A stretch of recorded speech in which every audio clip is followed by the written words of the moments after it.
Chapter 3. The Town Square.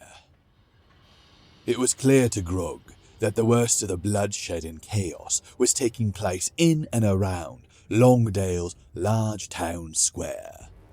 This seemed to be the epicenter of the fires that were spreading throughout the town, and it was definitely where most of the horribly ominous noises were coming from. He approached the square from a dark laneway, and in what he felt was his first sensible decision of the evening, he didn't go charging straight out into the center of the square with Arse Ripper raised over his head, but stayed flattened against the smooth stone wall of the town's central post office and peered around the corner of the building. It became immediately evident that things were not going well for the dwarves of Longdale. At least 50 of the ghastly, undead dwarves were gathered in the square, their hideous faces illuminated by the flames which leaped from dozens of burning buildings. Some of these dwarves were continuing to set buildings aflame. Some were hurling spears and throwing axes at the few brave defenders who remained, perched on rooftops and firing arrows into the howling mob. But most of the undead dwarves were gathered in front of the town hall and were bashing upon its mighty doors with maces, clubs, and fists. Grog could hear screams coming from inside the hall. Even above the roaring of the flames and the guttural snarling of the undead, these high-pitched wails of terror cut through the cacophony and knifed into his guts like shards of ice. For these were the screams of children, and if the only help coming was a fat, drunk, injured fool like Grog, then these little ones were as good as dead. Grog cast his eyes around the square, searching desperately for a solution. What he saw instead were the scattered bodies of town guards and other unfortunate dwarves sprawled on the bloodied cobblestones. He also saw a dwarf in a black hooded cloak stooped over one of the corpses furthest from the town hall. The hooded dwarf was moving the glowing amethyst head of a staff back and forth over the inert body. No, not inert. The dead dwarf was rising, its head and shoulders lifting off the ground as though pulled by invisible hooks. Grog pressed a fist against his mouth and fought down the hot bile that surged up his throat as the reanimated dwarf gained its feet and opened its eyes. Even from across the square, Grog could see them glowing with a sickly purple light. The creature turned its head toward the town hall, paused for a long moment, and then staggered away to join the attack on the doomed families of Longdale. The black-robed necromancer moved on to the next corpse. As soon as he'd knelt down with his back to Grog and extended his staff over another body, Grog emerged from the inky blackness of the lane. He didn't run. He didn't bellow a war cry or issue an honorable challenge. He just walked with brisk and even steps towards the robed figure. His bare feet made no sound. He wore no armor to rattle or creak. He just walked with his jaw set and his weapon slung over his shoulder. Despite Grog's stealth, the robed dwarf turned and looked up when Grog was just a few paces away. Perhaps it was some wizard's sixth sense that had alerted the evil dwarf to Grog's presence. Perhaps it had been Grog's leaping shadow, painted across the cobblestones by flickering flames. Whatever it was, the warning came too late for the necromancer, who had just enough time to open his eyes in stunned surprise before Arseripper fell and caved his skull in. "There'll be no more of that!" Grog shouted, gesturing with Arseripper towards the fallen guard. "No!" Grog turned towards the town hall, ready to die at the hands of the 50 fiends that were now doubtlessly aware of his existence. "Who's next?" The undead dwarves didn't answer. They didn't raise their weapons or start sprinting towards him. What they did was collapse like boneless puppets cut from their strings. All of them.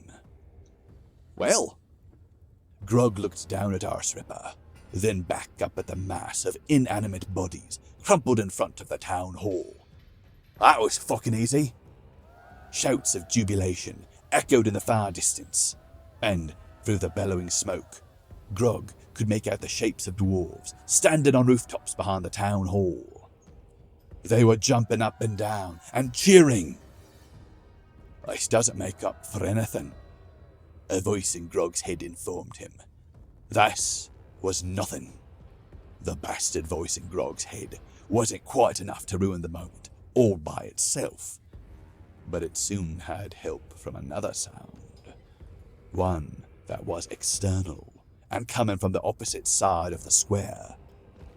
One that had previously been drowned out by the gurgling and groaning of the undead abominations, but now grew louder with each passing moment. It was the sound of boots on cobblestones. Lots of boots. Grog turned and immediately realised just how right the bastard voice in his head had been. His efforts had amounted to nothing. Everyone in Longdale was still going to die. Scores of grim-looking dwarves were marching towards the square. Not glowing-eyed undead, but dwarves. Real, living, armoured and cloaked, armed to the teeth, murderous-looking, scary as fuck dwarves. Grog began backing away. The surge of hatred and fury which had overwhelmed him and driven him out of his hiding place in the alley was subsiding. Now his survival instincts were being given a chance to have a say, and they were telling him to put as much distance as dwarvenly possible between himself and the small army that was bearing down on him. "No!" he shouted aloud, at no one in particular. His cowardly legs stopped retreating, and as ridiculously futile as it was, he settled into a fighting stance, spat in the general direction of the advancing dwarves, and gave Arseripper a satisfying little flourish. Then, something happened that made Grog wish he'd just charged straight into the mob of advancing dwarves and died quickly.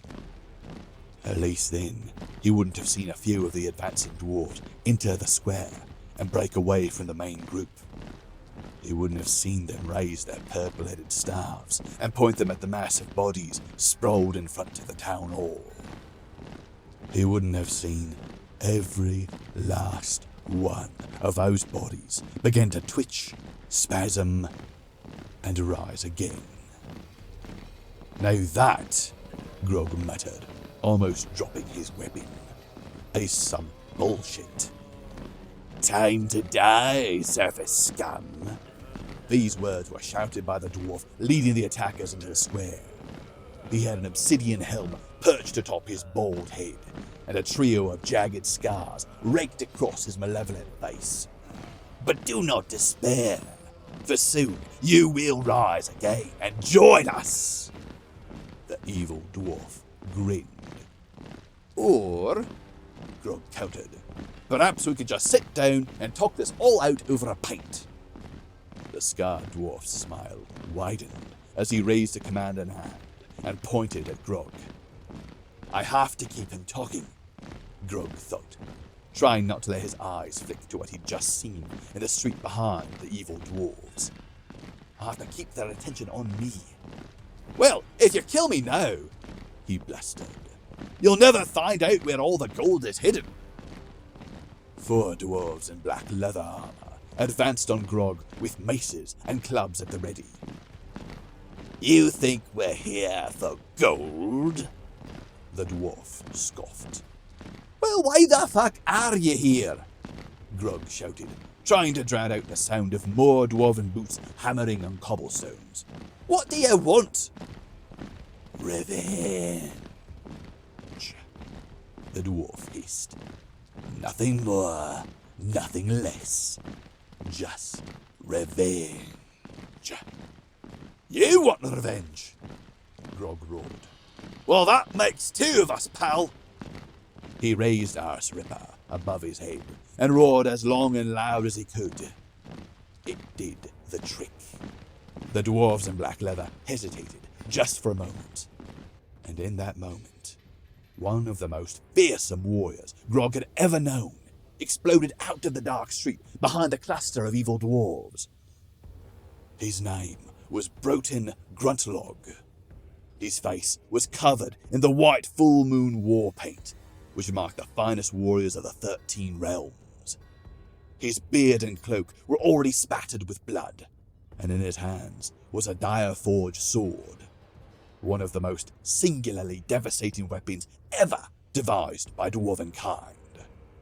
The evil dwarf closest to Broten was given the privilege of a close-up, albeit brief, look at the legendary blade as it cleaved him in half at the waist, slicing through his leather armor as though it was water.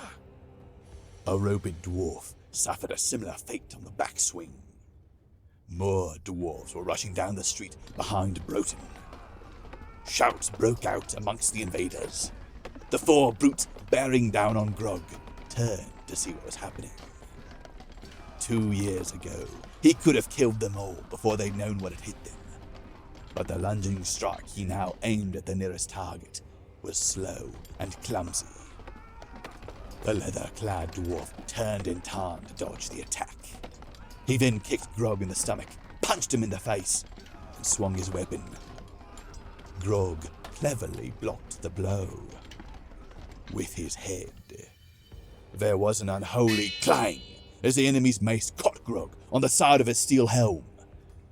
Then the world tilted sideways, and grey cobblestones came rushing up to meet him as Grog plunged down into total darkness and painless oblivion.